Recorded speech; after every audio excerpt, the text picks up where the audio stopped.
En este pequeño estudio vamos a aprender un poco acerca de lo que serían los misterios y maravillas del cielo. Esto está basado en 1 Corintios 2:9. Dice 1 Corintios 2:9, antes bien, como está escrito, cosas que ojo no vio, ni oído oyó, ni han subido al corazón del hombre, son las que Dios ha preparado para los que le aman. Cuando nosotros pensamos en el cielo, en realidad la Biblia no nos habla mucho al respecto, pero cuando nosotros pensamos en el cielo pensamos en cosas maravillosas. Y este pasaje viene justamente a responder algunas dudas que nosotros tenemos. En el cielo vamos a ver misterios y vamos a ver cosas que nunca hemos visto, ni siquiera hemos escuchado y ni hemos logrado quizás imaginar. Pero sin embargo, todas estas cosas maravillosas son aquellas cosas que Dios ha preparado para los que le aman.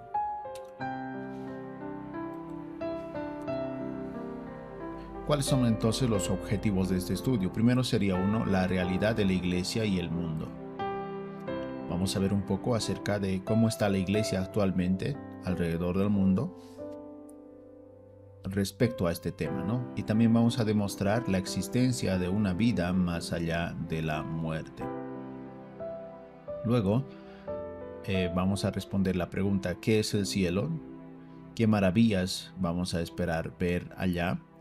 ¿Y cuál es el boleto para entrar al cielo? Que sería como la pregunta más importante, ¿verdad? Porque de nada me sirve saber qué cosas hay en el cielo, cómo es el cielo, etcétera, si no sé cómo entrar a lo que sería el cielo.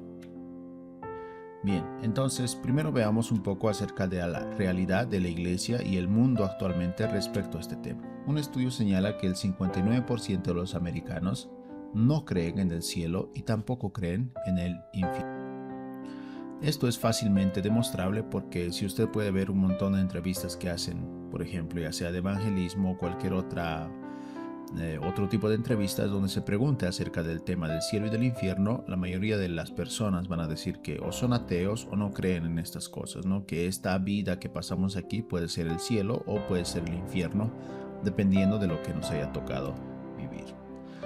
Pero también un porcentaje mínimo de las iglesias no cree en el cielo ni el infierno.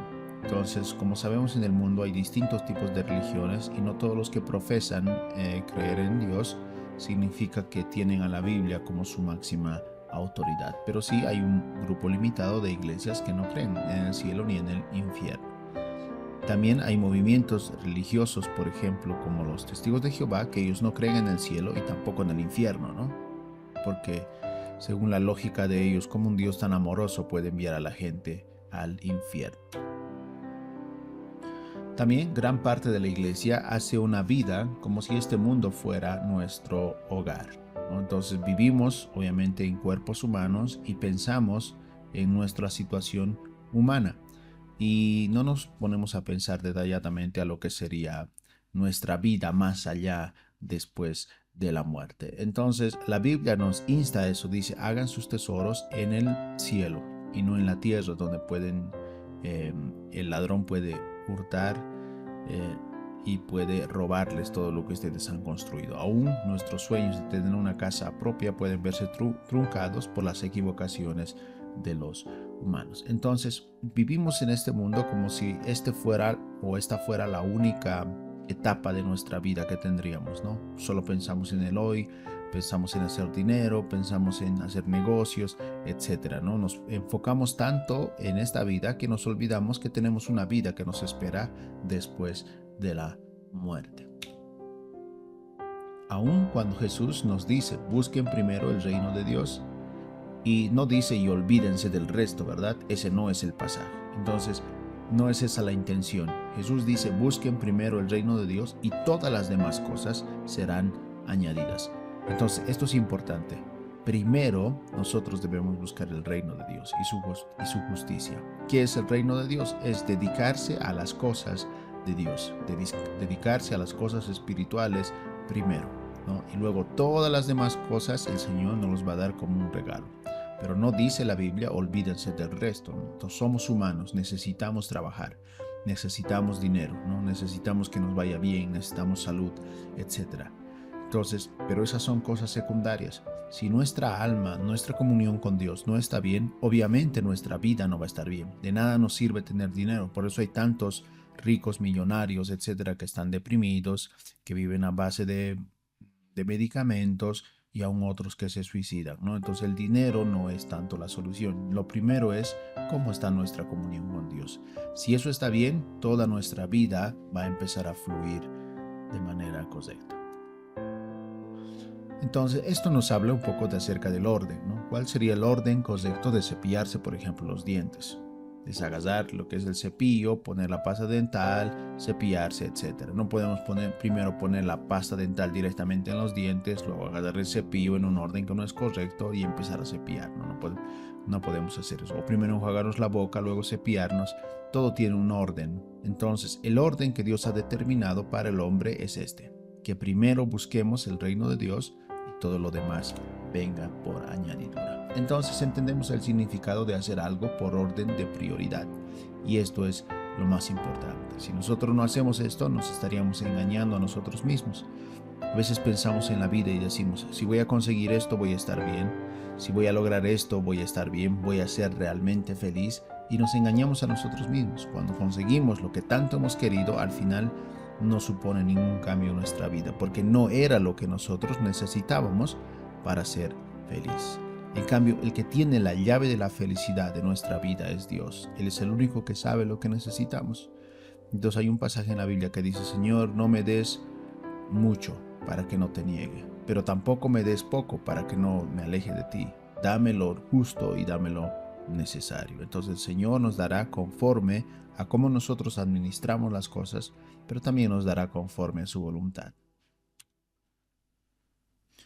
Ahora vamos a ver un poco acerca de la realidad que vivimos hoy. Y este es más o menos nuestro día a día, ¿no? Nos levantamos eso tarda alrededor de 5 minutos, a algunos les cuesta salir un poco más de la cama, nos duchamos o nos lavamos en 30 minutos, vamos al trabajo y el trabajo generalmente dura 8 horas, algunos trabajan obviamente mucho más, ir a la universidad, si es que no estás trabajando, duraría otras 8 horas, para comer te dan 1 hora o 30 minutos, en pasatiempos más o menos inviertes lo que serían 3 horas y en dormir, si duermes correctamente, las 8 horas. En total se hace más o menos alrededor de 20 horas que nosotros destinamos al día. Entonces, si se dan cuenta, nuestra vida al parecer está realmente ocupada, ¿no? No tenemos tiempo para Dios. Vivimos en el aquí y en el ahora, porque eso es lo que según nosotros creemos que es lo más importante. Pero sin embargo, cuando nosotros generalmente los domingos dedicamos tiempo a Dios, sería orar unos 2 minutos, leer la Biblia, leemos 5 minutos, congregarnos 1 hora, actividades cristianas 2 horas, entonces un total de 4 horas. Entonces esta es nuestra realidad. No estamos haciendo lo que Jesús nos manda, que es, dice, busquen primeramente el reino de Dios. Por eso la Biblia menciona y dice, si como a la plata me buscares, si como al oro me buscares, ¿no? Entonces debemos entender esto. Primero busquemos el reino de Dios, luego todo lo demás vendrá como una añadidura.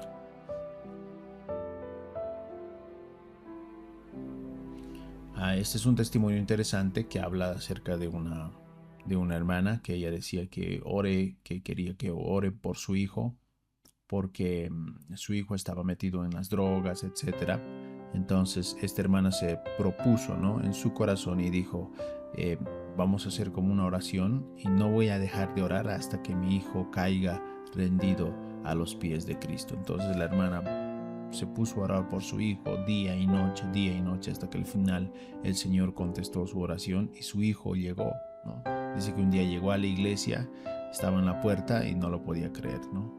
Entonces la hermana estaba llorando de felicidad y el chico contó un poco su testimonio y dijo que estaba a punto de quitarse la vida, pero decidió venir a la iglesia, ¿no?, porque algo lo llamaba a venir y eran las oraciones de su madre. Entonces, cuando nosotros dedicamos tiempo al Señor, ya sea orando, leyendo la Biblia, escuchando un estudio como este, nutriéndonos de la palabra del Señor, el Señor hace una obra en nuestra vida. Muchas veces pensamos que esto no afecta, pero en realidad el Señor nos guarda de muchas cosas. y por algo Él nos manda que hagamos este tipo de cosas, como orar, leer la Biblia, congregarnos, meditar en la palabra del Señor, etcétera. ¿No? Entonces son cosas que ayudan a nuestra vida, nos ayuda por ejemplo con la depresión, nos ayuda con la ansiedad, nos ayuda a tener una mejor salud porque nuestra actitud mejora y no estamos tan dependientes quizás de cuidarnos a nosotros mismos o de tratar de controlarlo todo, porque nosotros creemos que tenemos un Padre que va a estar obrando en nuestra vida y Él tiene el control de todas las cosas. Entonces delegamos esa responsabilidad a Dios y no tenemos que estar frustrados durante nuestra vida. Entonces también esto ocurre porque al parecer nos acomodamos en este mundo y olvidamos que somos pasajeros. La Biblia dice que nuestra vida es como la neblina, ¿no? Que aparece por un momento y luego se va. Y si nosotros analizamos los años que hemos vivido anteriormente, no sé cuántos años tengan los que están escuchando este estudio, pero si tienes 20, 30, 40 años, mira tu vida atrás y ve que no han sido muchos años al parecer, ¿no? No es como si tú recuerdas y digas, uy, he vivido un montón de años, no, sino que parece que tu vida se ha pasado rápido y nuestra vida es así. Entonces, en este mundo tenemos alrededor de 100 años, incluso menos, para poder disfrutar las cosas que Dios nos ha dado y para buscar a Dios. Pero sin embargo, en el cielo viviremos por toda la eternidad. Entonces, esa es la vida por la cual nosotros debemos preocuparnos primero. Ahora, no solo los ateos, sino también muchos que creen en Dios dicen que el cielo solo es una fantasía. Hay un montón de ateos y la industria, por ejemplo, del entretenimiento y aún el mundo que es más conocido, los personajes del mundo que son más conocidos, muchos de ellos son ateos y no creen en un Dios, ¿verdad? Pero lo que yo siempre digo que no podemos negar es el tiempo. El tiempo pasa para todos de la misma manera, creamos en Dios o no, y la muerte nos va a llegar a todos, creamos en Dios o no. Entonces, no importa cuán ateo seas, al final vas a tener que morir. Y cuando mueras, al despertar a esta nueva vida, si tú dices que no hay nada, pero en realidad sí hay, vas a tener que enfrentarte a Dios, ¿no? Lo has rechazado durante toda tu vida, no has creído en Él, no has hecho nada por Él ni por su reino, te vas a tener que enfrentar a Dios. Entonces, no esperes responder esa pregunta, ¿qué hay después de la muerte? Para acercarte a Dios, ¿verdad? Porque ese tiempo ya va a ser muy tarde. Dice la frase, no es como dice la Biblia que Dios creó al hombre a su propia imagen, sino por el contrario, el hombre inventó a Dios y a su propia imagen. Es alguna de las frases que los ateos dicen, ¿verdad? Que el hombre buscó esa necesidad de un Dios y él creó a Dios a su propia imagen, pero esto obviamente no es correcto. Entonces, frente a todas estas cosas que hemos visto un poco la realidad del mundo, ¿cómo podemos demostrar la existencia del cielo?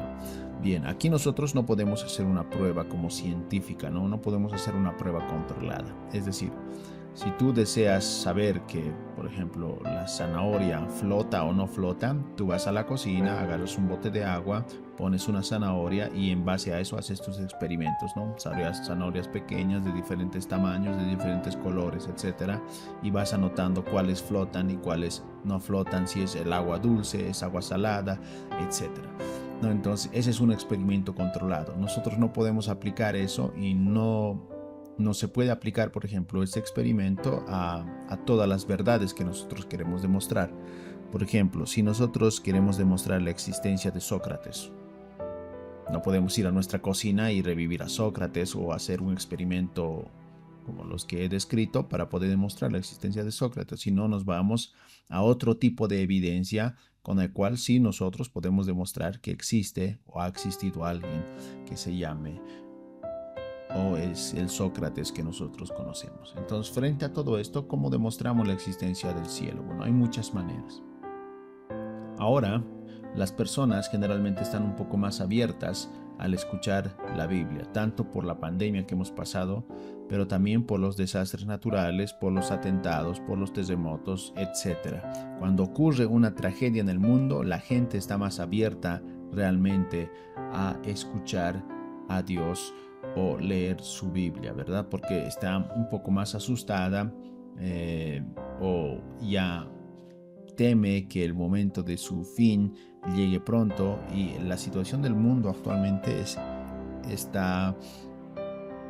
estamos pasando por una crisis, ¿no? No solamente los países, sino también gran parte del mundo. Ahora, en este estudio solo vamos a ver dos maneras de demostrar la existencia de que el cielo es real.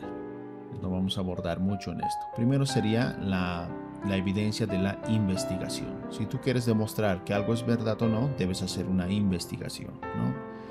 Y esto ya muchas personas lo han hecho y han dado sus conclusiones. Entonces, hay una investigación que es muy conocida, que luego de esta investigación se saca un documental obviamente muy reducido de esto, que se llama Vida después de la vida. Este documental o esta investigación lo ha llevado un doctor que se llama Raymond Moody. Este doctor lo que ha hecho es agarrar un montón de pacientes, no recuerdo si unos 20,000 o 12,000. Y los pacientes eran aquellas personas que han fallecido en algún punto de su vida, ¿no? Ya sea por un accidente, un ataque al corazón, un aneurisma, etcétera, ¿no? Entonces, lo que hace este doctor es, obviamente, luego de que estén recuperados o ya estén por lo menos en condiciones de hablar, entonces lo que hace este doctor es ir y hacer como una entrevista, ¿no? Entonces, de todos los pacientes que él ha entrevistado, gran parte de ellos, una gran cantidad, ha mencionado que luego de morir han pasado ciertos sucesos, ¿no? Y varios de esos sucesos están relacionados. Muchos han visto lo mismo. Y lo que más comúnmente se ve es el túnel de luz, ¿no? Luego de morir, ellos dicen que su alma sale de su cuerpo y empieza a navegar o a atravesar este túnel de luz. Entonces es algo muy común que muchos de los pacientes que este doctor ha investigado comentan, ¿no? Que ocurre. Entonces esta investigación usted lo puede encontrar en internet, también en YouTube está un poco las entrevistas que le hacen a este doctor, y también hay un pequeño documental que usted puede verificar. Entonces, con esta investigación hay muchas cosas que son que tienen en común las personas que pasan esto, que sería la experiencia cercana a la muerte, o sea, que han muerto y han vuelto a vivir por medio de resucitación, etcétera, ¿no? Entonces, todas las personas que experimentan esto, ellos primero tienen algo en común, que dejan su incredulidad. De las cientos de personas que este doctor ha entrevistado, muchas de estas personas dicen que eran ateos, ¿no? Eran ateos. Luego de experimentar esto que han experimentado, han dejado de ser ateos, ¿no? No significa que hayan creído en Dios automáticamente, que hayan creído en Jesús y en la Biblia, sino que creen que hay algo más, ¿no? Creen que hay un ser creador, creen que la vida continúa, que no termina con la muerte. Y la Biblia deja muy claro esto, ¿no? Dice, después de la muerte todos seremos juzgados delante de Dios. Entonces, un patrón sería que estas personas han dejado su incredulidad de un lado, incluso algunas se han suicidado. Dice, ¿por qué?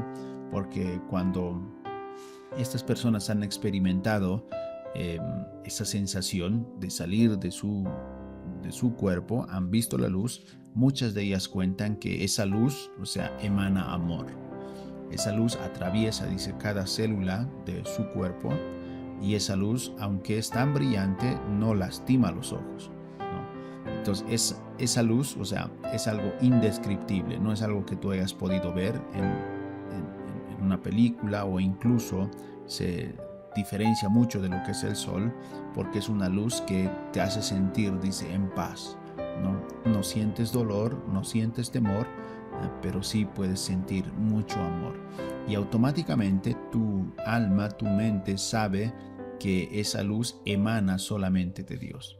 Entonces, muchas personas que vivían un trauma, por ejemplo, algunas personas que vivían un trauma y han experimentado esto, quieren volver a experimentar ese amor, ¿no? Es por eso que muchas de ellas se han suicidado para volver a experimentar lo mismo. Entonces, un patrón que se repite, que luego de tener esta experiencia, muchos dejan de ser ateos y creen en la vida más allá, del más allá. También otra película interesante que es basado en un libro que se llama El cielo es real, ¿no? Esta es una historia real donde un niño sufre un percance médico y muere, ¿no? Por unos minutos. Entonces, cuando el niño vuelve, empieza a contar cosas que sus papás obviamente sabían, pero nunca le han contado al niño. Por ejemplo, el niño empieza a decir que en el cielo, cuando él estaba muerto, en el cielo ve a su hermana, ¿no? Pero en la familia nunca han tenido una hermana. Y luego recién los papás le cuentan por primera vez que el niño sí ha tenido una hermana que obviamente no ha nacido, sino ha sido como un aborto, digamos, prematuro, ¿no? Un aborto natural. Entonces, pero el niño cuenta que esta niña era una niña y se le acercó y dijo que era su hermana. Y esto también está relacionado con la Biblia. ¿Por qué? Esto es lo interesante. Todas las personas que experimentan esta experiencia cercana a la muerte hablan de cosas que están conforme a lo que dice la palabra del Señor. Por ejemplo, esta experiencia de este niño, nosotros lo podemos encontrar en la experiencia del rey David. Cuando David pecó con Betsabé, el profeta Natán vino y le dijo que su hijo iba a morir porque él había pecado delante de Dios. Entonces David se puso a llorar, se puso a orar, etcétera, para que su hijo se recupere, pero sin embargo su hijo murió.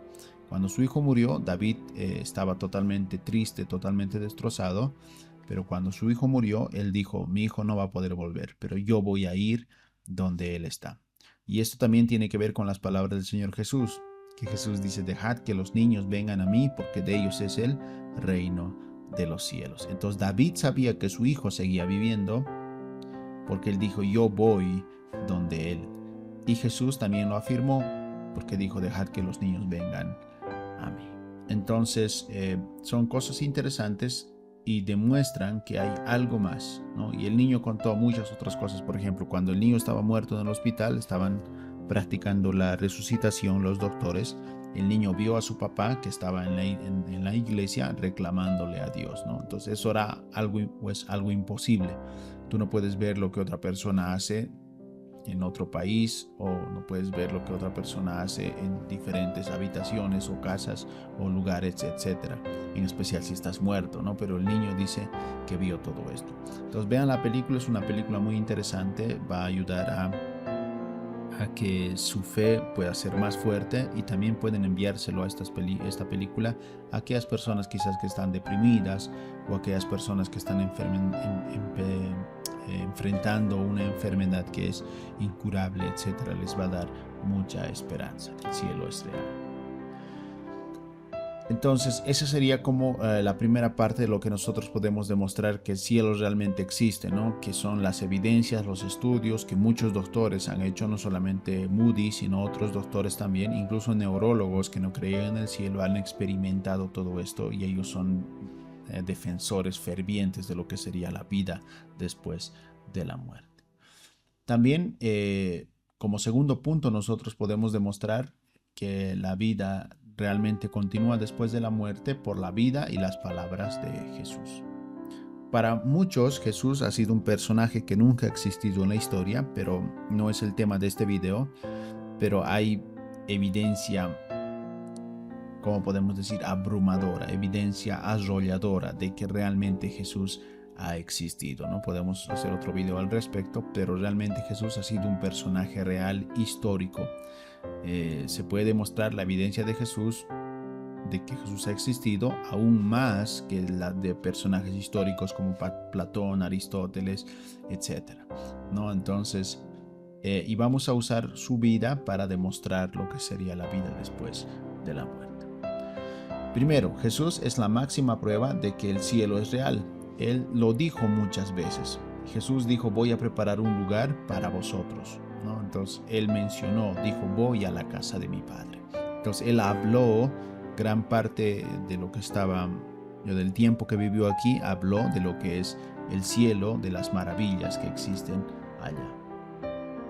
También recordemos que Jesús le prometió al ladrón que estaba crucificado junto a él, le prometió que estaría con él en el paraíso ese mismo día. Entonces Jesús afirmó, y ese día murieron, Jesús afirmó que después de la muerte existe vida, ¿no? Y por eso Jesús le prometió, hoy mismo estarás conmigo en el paraíso. Los cuerpos estuvieron colgados ahí, pero el alma es el que sale del cuerpo y experimenta todas estas cosas. Bien, Jesús también sabía dónde iba a morir, ¿no? Él mismo lo dijo. A veces pensamos que le quitaron la vida a Jesús y en parte eso es verdad, ¿no? Según la historia nosotros vemos que los sumos sacerdotes y los religiosos de ese tiempo planificaron lo que es la muerte de Cristo y usaron al imperio romano para crucificarle.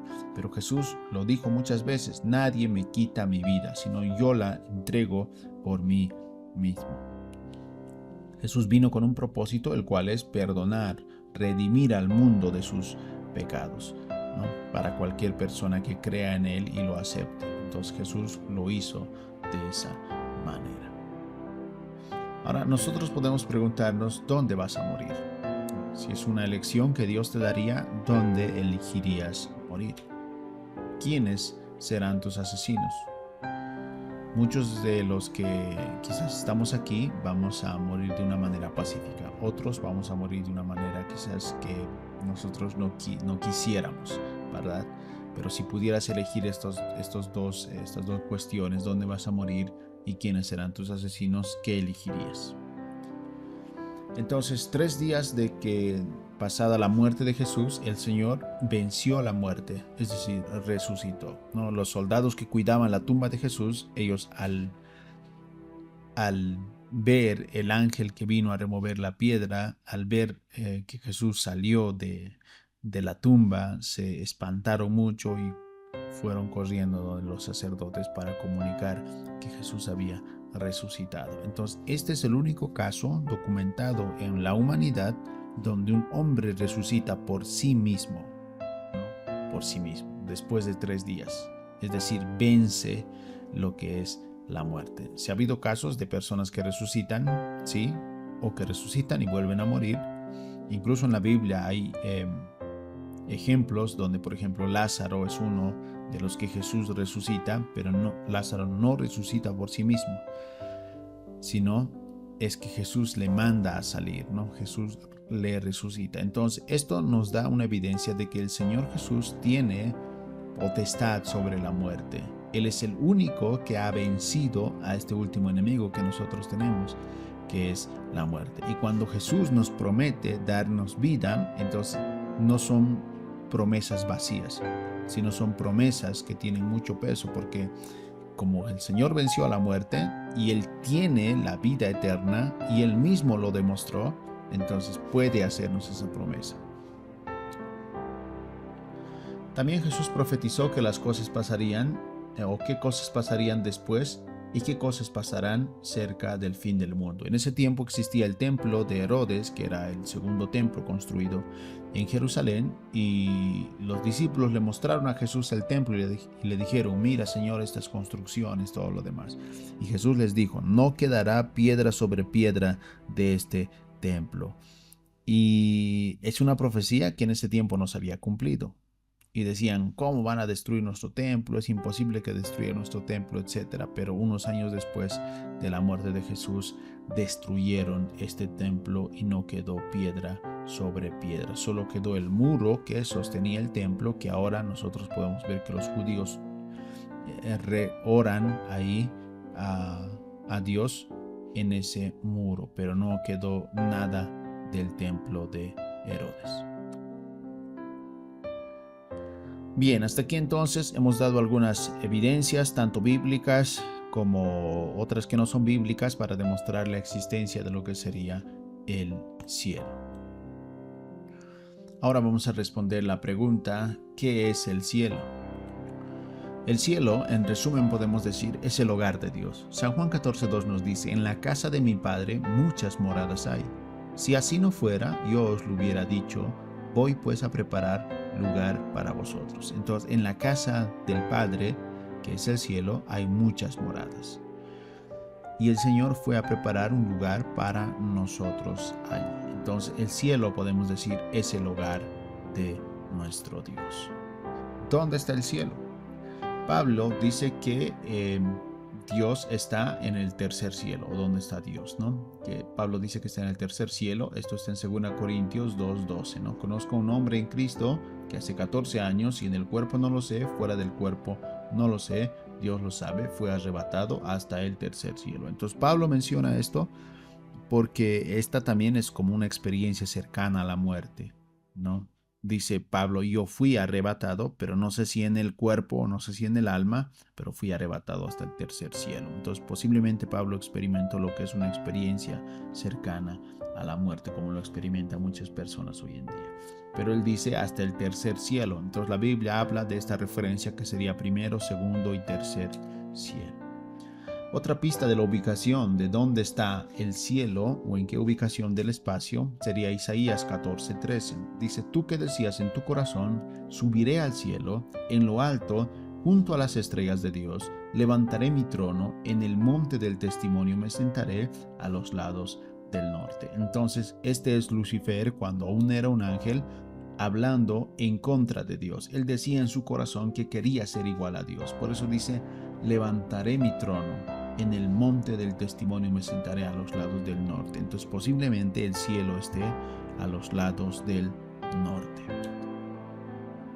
Si nosotros viajaríamos en un auto, en una movilidad, una de las más rápidas que tenemos, de la Tierra hacia el Sol, tardaríamos, dice, alrededor de 170 años. Es decir, partiríamos bebés con un año de nacidos quizás y llegaríamos con 170 años. Es decir, llegaríamos muertos o no llegaríamos.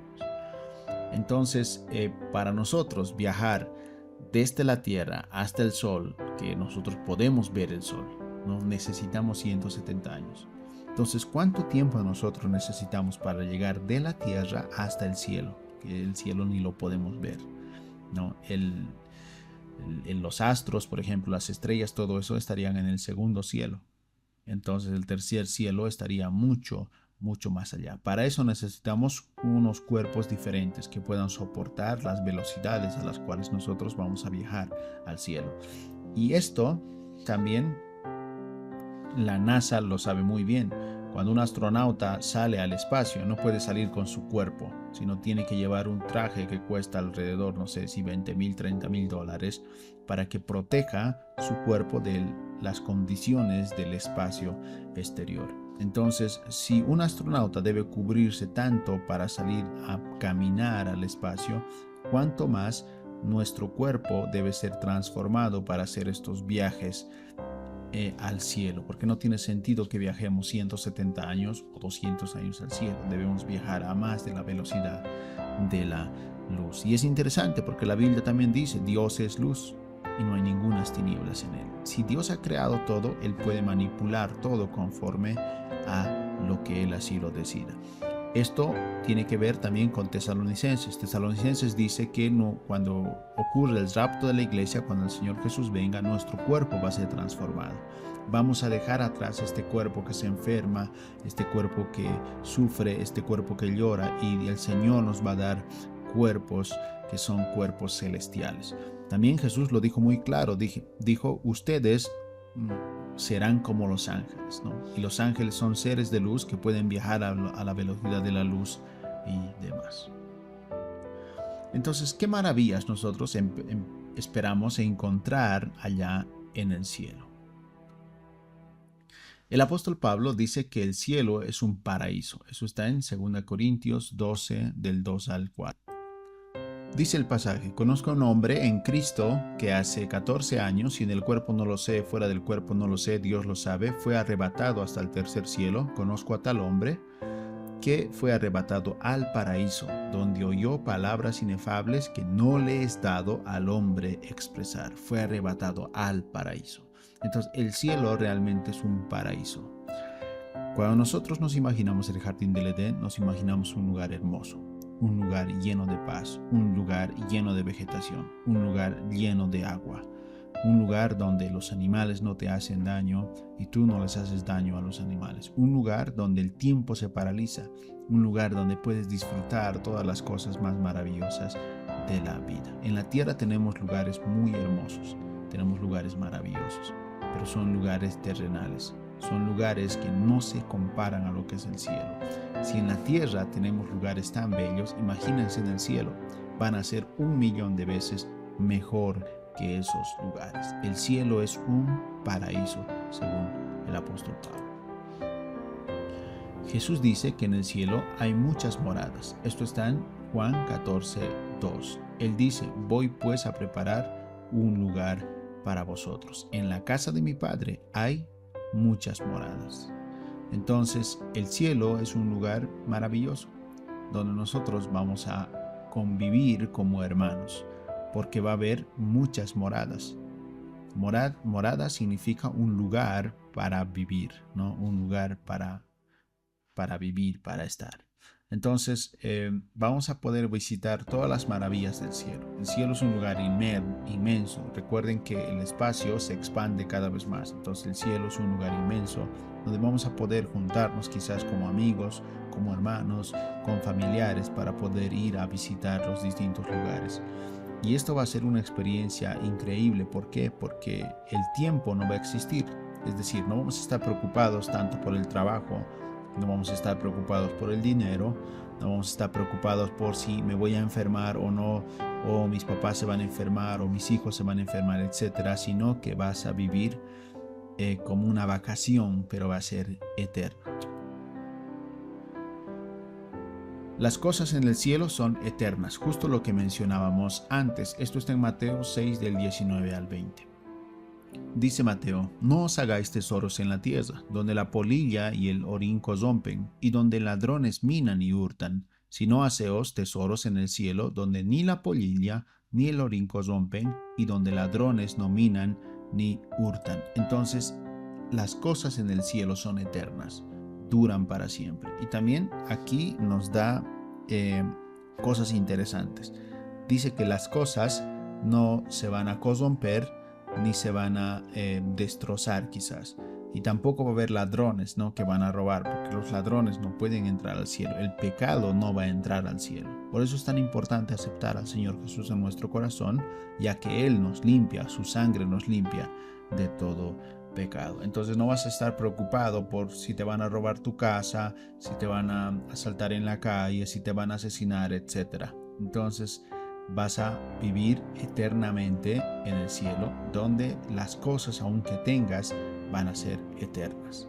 Tu vida, tu salud van a ser eternas en el cielo. Este pasaje también nos dice que no hay ladrones en el cielo y tampoco hay maldad, ¿no? Japón es uno de los países que se caracteriza justamente por esto, ¿no? Porque hay muy poca como delincuencia y la gente respeta mucho las cosas. Por ejemplo, que tú dejes en la calle, van a estar ahí, nadie lo va a alzar. ¿Por qué? Porque las personas respetan lo que es como la propiedad de las otras personas. Más allá de eso, esto tiene un significado grande que es cultural, que también tiene que ver con la deidad, ¿no? Pero sería bonito vivir en un país así. Obviamente que Japón no es perfecto, tiene también sus propios problemas, pero en el cielo la gente no te va a robar, ¿no? Porque no va a tener necesidad de nada. Muchas personas roban obviamente por necesidad, obviamente hacen mal, pero en el cielo no va a haber necesidad ni de robar, ni de que tú tengas envidia de otra persona porque tiene más o porque tiene menos, ya que tu cuerpo va a ser diferente, tu cuerpo va a ser transformado. En el cielo cada hijo de Dios tendrá una morada. Eso es lo que la Biblia dice y eso es lo que Jesús afirma. Dice, voy pues a preparar un lugar para vosotros. Un lugar, una morada para que tú puedas vivir. Muchas veces nos imaginamos tener una casa como la de Cristiano Ronaldo, ¿verdad? Una casa enorme, con piscina, con un patio grande para que los niños puedan jugar. Todos soñamos con esto. Esto no es malo, ¿verdad? El soñar no es malo. El desear algo quizás, el querer o el tratar de conseguirlo o el trabajar para conseguirlo, no es malo, ¿no? Pero en cambio también nosotros debemos ser agradecidos con lo que Dios nos da. Pero en el cielo cada uno va a tener un lugar donde vivir. Recordemos que el cielo es un lugar y la tierra transformada que hemos visto en los anteriores videos es otro lugar. Entonces vas a poder tanto habitar en la tierra como ir al cielo con el nuevo cuerpo que Dios te da. También la Biblia dice que el cielo es un lugar creado por Dios y todo lo que Dios crea es hermoso. Jeremías 32:17. Dice, oh Señor Jehová, he aquí que tú hiciste el cielo y la tierra con tu gran poder, y con tu brazo extendido, ni hay nada que sea difícil para ti. El Señor crea las cosas con el poder de su palabra. Y todas las cosas que Dios lo crea, nosotros podemos ver algo de eso en nuestro planeta. Todos tenemos un lugar favorito en la tierra, en nuestros países, en nuestras comunidades, donde visitar, ¿no? Nos gusta tal cierto lugar por lo hermoso que es, etcétera. Entonces, al ver la creación de Dios, podemos ver la hermosura de la creación. Y detrás de todo eso podemos ver las manos del Creador, cómo Dios ha diseñado cada planta, cómo Dios ha diseñado cada hoja, cada animal, cada insecto, etcétera. Es realmente hermoso. Aún las cosas microscópicas que nosotros no podemos ver, Dios las ha diseñado de una manera hermosa para que todos convivamos juntos en armonía. Pero el pecado, cuando entró al mundo, arruinó todas estas cosas. Pero sin embargo, Dios va a hacer nuevas todas las cosas. Entonces en el cielo van a haber cosas hermosas, plantas hermosas, árboles hermosos, flores hermosas, que quizá nosotros nunca hemos imaginado poder ver. Vamos a disfrutar de todas esas cosas. La Biblia dice también en Timoteo que todo será nuevo, ¿no? En el cielo todo va a ser nuevo. Y a nosotros nos encanta comprar cosas nuevas, ¿verdad? Cuando vamos a comprar al mercado, vemos muchas cosas que son nuevas, ¿no? Ya sean aparatos electrónicos, ya sea ropa, etcétera. Nos gusta comprar cosas que sean nuevas y estrenar las cosas. Cuando las sacamos del paquete nos emocionamos. Entonces, en el cielo todas las cosas van a ser nuevas. Dice Timoteo, porque nada hemos traído a este mundo y sin duda nada podremos sacar. Así que teniendo sustento y abrigo, estemos contentos con eso.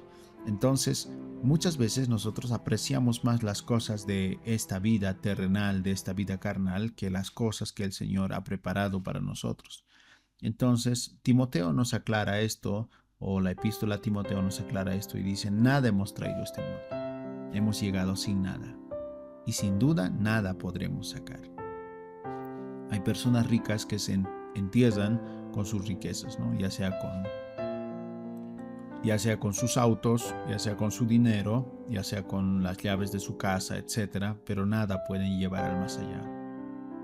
Y al final nos vamos a ir sin nada. Entonces, si no vamos a llevar nada, es importante que disfrutemos parte de las cosas aquí, pero que los disfrutemos sanamente, no tampoco que vayamos a pecar, sino que disfrutemos las cosas y que meditemos en las cosas del cielo que el Señor ha preparado para nosotros, que todas las cosas allí serán nuevas.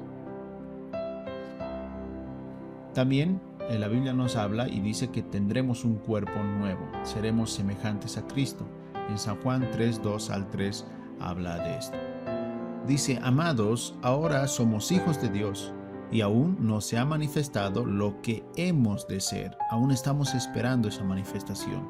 Pero sabemos que cuando Él se manifieste, hablando de Cristo, seremos semejantes a Él porque le veremos tal como Él es, y todo aquel que tiene esta esperanza en Él se purifica a sí mismo, así como Él es puro. 1 Juan 3 del 2 al 3. Aquí Juan no está hablando de cómo ellos veían a Cristo en su cuerpo físico, sino aquí Jesús ya había muerto y se había ido al cielo cuando se escribió la epístola de 1 Juan.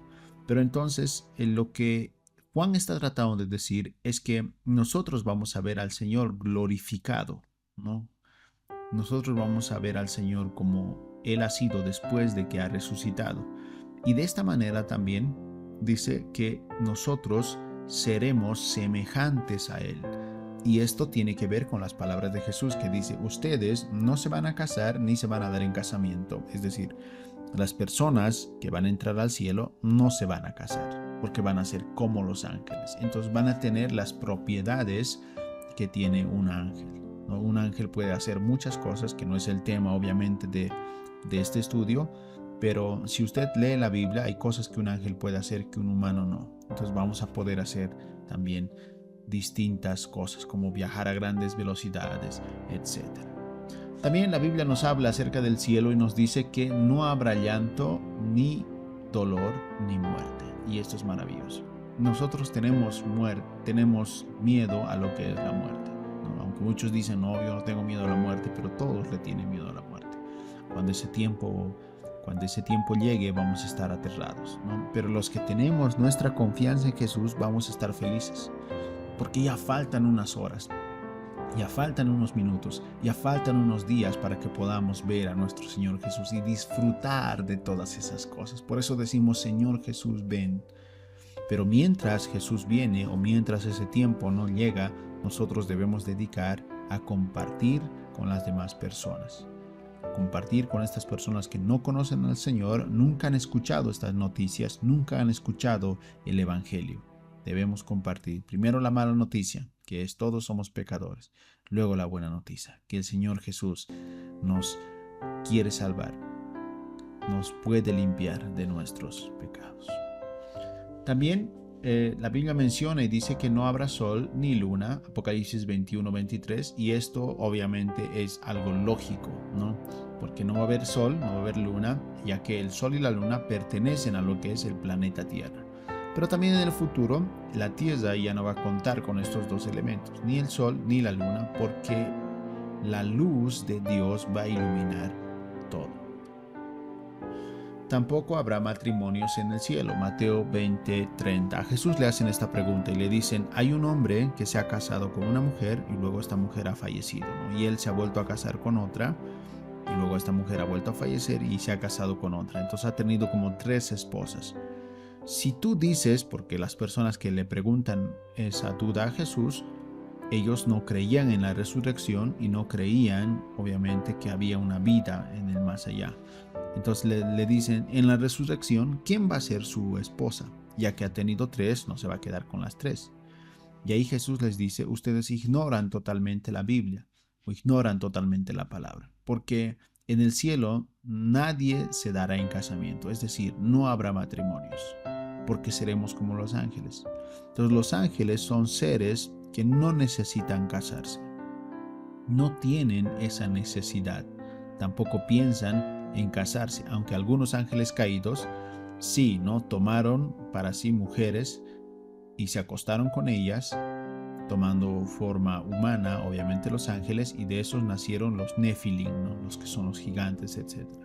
Pero los ángeles de Dios, ellos no piensan como en casarse, incluso su mismo cuerpo, su nuevo cuerpo no es el mismo, no tiene los mismos deseos como tiene un cuerpo terrenal. Entonces en el cielo no va a haber matrimonios, por tanto no va a haber más niños, nuevos niños que nazcan. Si ahora quieres casarte, hoy es el tiempo, ¿no? Entonces ese tiempo de casarte, de disfrutar lo que es el matrimonio, todo ello, tienes esa etapa, pero esa etapa sería la etapa terrenal, ahora, aquí en la tierra.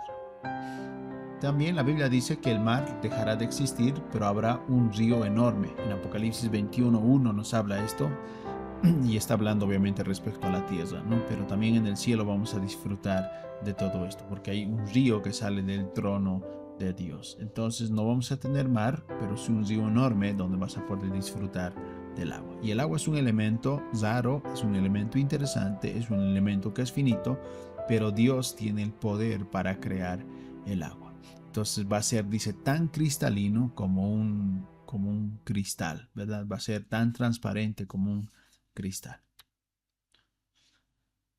Lo que hace hermoso el cielo no es todas las cosas que nosotros hemos mencionado, aunque todas las cosas que nosotros hemos mencionado nos emocionan, ¿no? Y decimos, yo quiero ser parte del cielo, quiero vivir en el cielo. Pero lo que hace más hermoso el cielo es Dios. ¿Podrá el hombre hallar un escondite donde yo no pueda encontrarlo?, afirma el Señor. ¿Acaso no soy yo el que llena la tierra y la tierra llena los cielos y la tierra?, afirma el Señor, Jeremías 23:24. Entonces nosotros no podemos escapar de Dios. Y la presencia de Dios llena, dice, toda la tierra y también todos los cielos. Entonces lo que hace hermoso realmente al cielo es que nosotros vamos a poder ver a nuestro Salvador. Lo que hace hermoso el cielo es que nosotros vamos a poder ir y abrazarlo. Lo que hace hermoso al cielo es la luz del Señor, que nos da ese amor que quizá nosotros no hemos experimentado en la tierra con un amor humano. Lo que hace hermoso al cielo es que vamos a poder ver a Jesús y vamos a poder pasar tiempo con Él. Vamos a poder preguntarle quizás todas las dudas que siempre hemos tenido. Lo que hace hermoso al cielo es su presencia.